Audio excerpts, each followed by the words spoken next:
Pinayagan na ng Sandigan Bayan si dating First Gentleman Mike Arroyo na lumabas ng bansa. Yan ay sa kabila ng kanyang kasong graft kaugnay sa maanumalyang NBN-ZTE deal. Para sa karagdagang detalye, may news to go si John Consulta live. John. Kara, pinayagan na nga ng 4th Division ng Sandigan Bayan si dating First Gentleman Mike Arroyo na makalabas ng bansa. Isang linggo ang hiningi ng kampo ni FG na lumabas ng bansa para sa kanyang biyahe papuntang Japan at Hong Kong. Kasama ni FG na nagtungo sa Sandigan Bayan ang kanyang abogado na si Attorney Edna Batacan.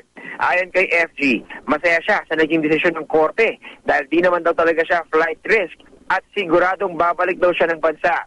Nagpaalam na rin daw siya at pinayagan ni Representative Gloria Arroyo sa kanyang biyahe abroad mula May 3 hanggang May 10. Bukod sa pagtanggap sa isang imbitasyon para magsalita sa isang grupo ng Filipino community sa Japan, nakatakda rin siya makipag-usap sa ilang negosyanteng Hapon. Sisigapin daw niyang hikayati na mag-invest ang mga ito sa hydroelectricity needs ng bansa sa gitna ng naranasang problema sa supply ng kuryente. Mula Japan ay tutulok daw siyang Hong Kong sa May 6 para magbakasyon at inaasahang makakabalik sa bansa sa May 10. At yan muna ang latest mula pa rin dito sa Sandigan Bayan. Balik sa'yo, Kara. Yes, John. Ano ang safeguards na ibinigay ng korte para masiguradong makakabalik at babalik talaga dito sa ating bansa para harapin ang kanyang kaso itong si dating First Gentleman Mike Arroyo?